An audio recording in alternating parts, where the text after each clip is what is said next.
Bom dia, muito bom dia a todos, na paz do Senhor Jesus Cristo. Louvamos a Deus por mais esse momento especial que nós temos de estarmos aqui juntos, refletindo um pouco sobre a lição da Escola Bíblica Dominical. E nesta manhã estaremos tratando aqui a lição 2, cujo título é Os Efeitos da Salvação na Plenitude Humana. Queridos, os objetivos da lição são 3: expor a origem e a natureza da salvação, mostrar os resultados da justificação, ensinar acerca da bênção da santificação. O comentarista da lição, pastor Isaquiel Mendes de Freitas, ele utiliza aqui no texto de referência os Salmos 51. Muito conhecido esses salmos. É interessante, estes salmos, queridos, é o registro da agonia da alma de Davi, após o seu terrível crime de adultério e assassinato.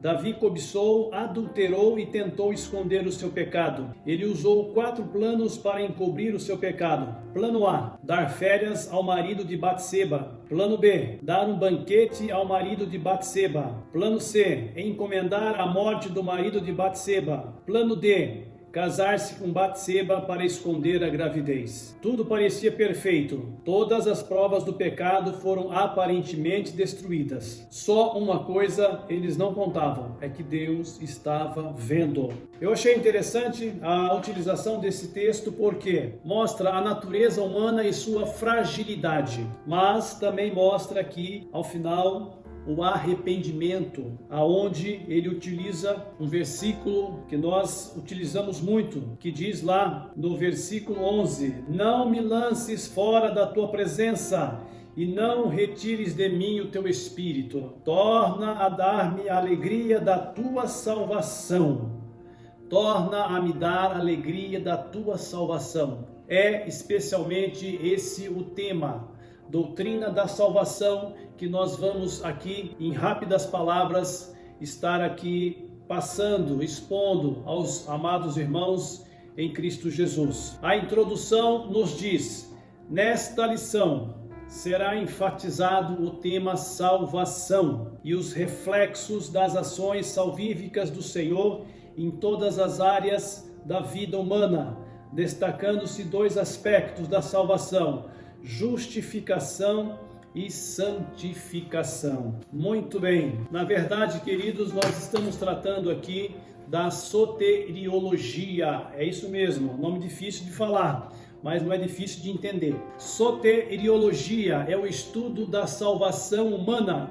A palavra é formada a partir de 2 termos gregos: sotérios, que significa salvação, e a palavra logos, que significa princípio ou ensino. Portanto, nós estamos tratando da doutrina da salvação humana. E aqui nós temos, no primeiro tópico, o termo salvação tem múltiplos sentidos na Bíblia, podendo se referir à cura de doenças, preservação em momentos de perigo, entre outros. Em nosso contexto evangélico, geralmente a palavra é usada para se referir ao que Jesus Cristo fez em favor dos pecadores. É a libertação do pecado, envolve regeneração, justificação, santificação, glorificação. Louvado seja Deus. Aqui o 1.1, nós vamos aprender a origem da salvação. A salvação tem a sua origem em Deus. Foi Ele que planejou e executou através de Jesus Cristo. Deus é o autor da salvação. A obra propiciatória de Jesus é a maior revelação do grande propósito de Deus no plano de redenção em salvar a humanidade. Foi nele que todos os benefícios da salvação plena tiveram seu centro de expansão. E aqui nós vamos aprender em rápidas palavras algumas questões muito importantes. Por exemplo, a natureza da salvação. A natureza da salvação, conforme sugere o termo em foco, compreende todos os atos e processos que salientam todos os elementos da fé cristã. Estes atos e processos são vistos e desenvolvidos no plano da redenção da seguinte forma. Então agora nós vamos aprender de que forma que essa salvação perfeita ela é executada. Primeiramente, a salvação no passado efetuado na justificação do pecador, tendo origem na graça de Deus. Segundo, a salvação no presente, essa efetuada na santificação diária da pessoa humana. Somos transformados de glória em glória, como está escrito lá em 2 Coríntios 3:18. E no futuro, essa efetuará a glorificação dos salvos, a saber, a redenção do nosso corpo. Louvado seja Deus! Romanos 3:24, sendo justificados gratuitamente pela sua graça, pela redenção que há em Cristo Jesus. Pela redenção. A salvação, queridos, aqui nós vemos que é uma dádiva de Deus para conosco, para o homem então corrompido, o homem afastado. E aqui nós vemos então novamente se restabelecer esse elo, a religação do homem para com Deus. 1.3, a eleição divina. 2 textos bíblicos são bastante utilizados no estudo acerca deste tema tão discutido ao longo da história da igreja.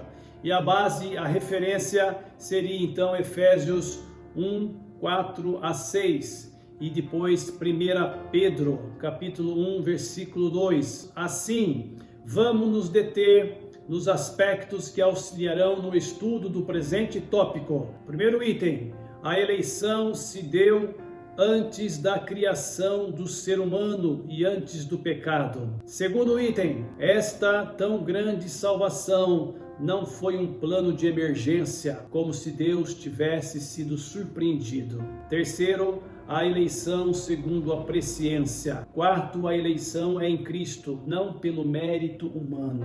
Nós vemos, queridos, que devemos louvar a Deus por ter sido escolhido em Cristo, pois se a sua eleição dependesse de nós mesmos, nunca teríamos esse acesso, porque o homem natural está espiritualmente morto em seus delitos e pecados, como diz lá em Efésios capítulo 2. E uma pessoa nessa situação jamais teria ou jamais terá qualquer mérito diante daquele que é a santidade absoluta, perfeita e eterna.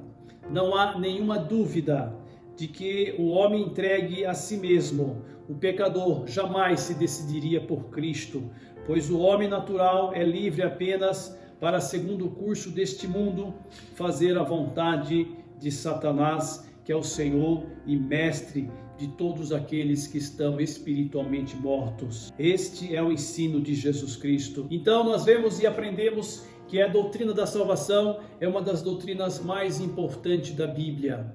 Mostra primeiro a natureza humana, mostra a fragilidade, mostra a inclinação do homem para o pecado e aponta e nos traz um Redentor, aquele que resgatou as almas antes aprisionadas pelo pecado.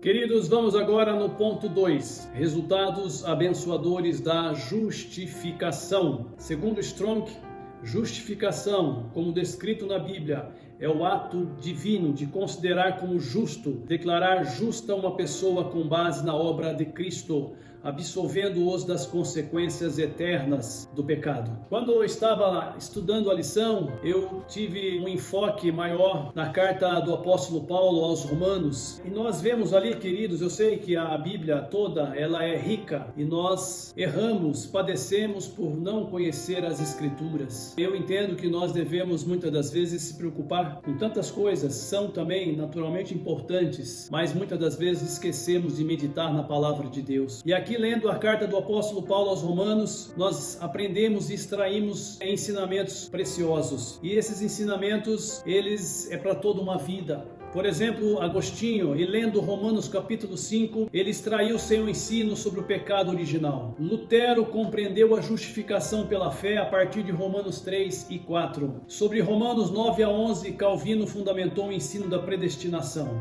E por aí nós vamos, queridos. O escritor, o apóstolo Paulo, escrevendo lá Romanos 3, ele conta umas verdades absolutas sobre a natureza humana. Eu vou ler, queridos, vocês me perdoam, mas é importante. Está dentro do contexto da lição. Romanos 3, todos se extraviaram e juntamente se fizeram inúteis. Não há quem o faça o bem, não há nenhum só. A sua garganta é um sepulcro aberto. Com as suas línguas tratam enganosamente. Peçonha de áspidas está debaixo de seus lábios, cuja boca está cheia de maldição e amargura. Os seus pés são ligeiros para derramar sangue. Em seus caminhos há destruição e miséria, e não conheceram o caminho da paz. Não há temor de Deus diante de seus olhos. Ora, nós sabemos que tudo o que a lei diz aos que estão debaixo da lei o diz, para que toda boca esteja fechada e todo mundo seja condenável diante de Deus. Por isso, nenhuma carne será justificada diante dele pelas obras da lei, porque pela lei vem o conhecimento do pecado. Mas agora, olha que coisa importante, mas agora se manifestou sem a lei a justiça de Deus, tendo o testemunho da lei e dos profetas, isto é, a justiça de Deus pela fé em Jesus Cristo, para todos e sobre todos os que creem, porque não há diferença, porque todos pecaram e destituídos estão da glória de Deus. Aqui o escritor, ele mostra a importância da obra da salvação, porque todos nós, queridos, estávamos fadados à condenação eterna, se não fosse o plano de redenção outorgada por Deus através da pessoa de nosso Senhor e Salvador Jesus Cristo. Queridos, nesse tópico que estamos agora aprendendo sobre os resultados abençoadores da justificação, nós também vamos aprender 3 bênçãos importantes que resultam desta justificação, produzida apenas na obra de Jesus Cristo. Quais são? Paz com Deus. 2. Alegria produzida pelo Espírito Santo. 3. Esperança, âncora da alma. Paz com Deus. O que seria essa paz com Deus? O homem busca a paz.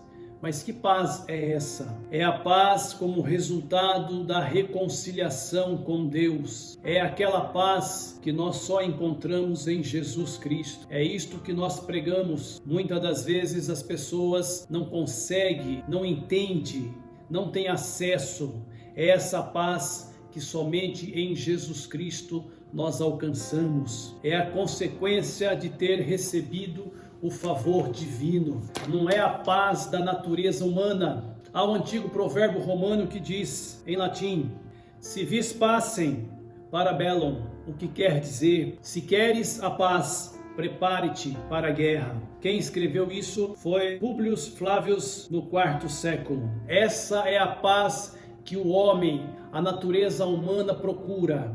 Ele só consegue a paz preparando para a guerra, mas não é essa paz que nós temos dentro do nosso coração. É aquela paz que sabemos que nós fomos reconciliados e aceitos por Deus, não por nossos méritos ou justiça própria, mas por causa do sacrifício perfeito e satisfatório de Jesus Cristo na cruz. Oh, glória a Deus! Que bênção! É a paz que só encontramos em Jesus. 2.2. Alegria produzida pelo Espírito Santo. Um dos sentidos do termo em grego é desfrutar o contentamento. Contentamento de coração, boa disposição. Aqui o texto relata que a alegria na esperança, nas tribulações, nós temos tudo isso, queridos. O aspecto positivo, na medida que contribui na resistência e na formação de um caráter perseverante e constante. Louvado seja Deus! A bênção da alegria influencia positivamente como enfrentamos as adversidades da vida. Sabemos que passamos por privações, provações, dificuldades, afrontas, mas sabemos que o nosso Deus nos acompanha, sabemos que Ele está conosco, guardando, dirigindo, direcionando, provendo, ajudando, nos dando a bênção e a vitória que nós só encontramos em Cristo Jesus. Louvado seja Deus. 2.3, esperança, a âncora da alma. Que esperança é essa? É a esperança que não traz confusão, não nos decepciona ou envergonha, afinal está fundada em Deus e em suas promessas. Trata-se de um tema bem presente nas Escrituras. Os discípulos de Cristo não têm esperança apenas no que concerne a vida debaixo do sol, mas também espera compartilhar a glória de Deus. Esperança é como uma âncora, queridos, da alma, segura e firme, pois está baseada no caráter de Deus. Tenha esperança e não expectativas. Nós vemos que hoje o homem está em busca de esperança. O texto, inclusive, nos diz: ter esperança é um sinal de boa saúde mental. A depressão seria a total ausência de esperança, quando a pessoa não vê mais luz no fim do túnel. Mas nós, cristãos, entendemos que a nossa esperança é Cristo Jesus. Louvado seja Deus. Muito bem, queridos, já estamos caminhando para o final da nossa EBD, Escola Bíblica Dominical, a bênção da santificação. A ênfase do sagrado no Novo Testamento já não recai sobre coisas, lugares ou ritos, mas as manifestações da vida produzidas pelo Espírito Santo. 3.1 Deus é santo. Santo é uma palavra descritiva da natureza divina. Seu significado primordial é a separação. Hoje devemos entender o significado da palavra separação. Portanto, a santidade representa aquilo que está em Deus, que o torna separado de tudo. Em João capítulo 8, versículo 34, Jesus respondeu: digo a vocês a verdade, todo aquele que vive pecando é escravo do pecado. Só a misericórdia de Deus sobre as nossas vidas. Tópico 3.2 O homem e a natureza caída. Deus não criou o homem com a natureza caída. O homem ficou assim em consequência da queda. Ele se tornou assim porque escolheu fazer a própria vontade e não a vontade de Deus. Aqui nós vemos também a marca do homem passou a ser de inclinação para o pecado e desvio de seu Criador. O pastor Miqueias, fazendo uso da palavra, ele deu um exemplo bastante interessante sobre esse tema, utilizando a forma de bolo, muito utilizada pela dona de casa, ali preparando um delicioso bolo de chocolate. E nós vemos então que essa forma ela é perfeita. Ali ela faz o bolo, só que essa forma caiu e amassou na pontinha dela. Isso quer dizer que todos os bolos futuros vão vir com esse amassadinho. É isso que aconteceu com a natureza adâmica, quando Adão e Eva, nossos primeiros pais, caíram em pecado. E a partir desse ato, a natureza pecaminosa do homem floresce. E nós vemos que o plano de redenção é o único remédio eficaz, suficiente para livrar toda a raça humana. Somente o poder eficaz de Cristo Jesus Cristo, a obra salvífica, lá no Calvário, plena, perfeita, íntegra, total, em favor da humanidade. Muito bem.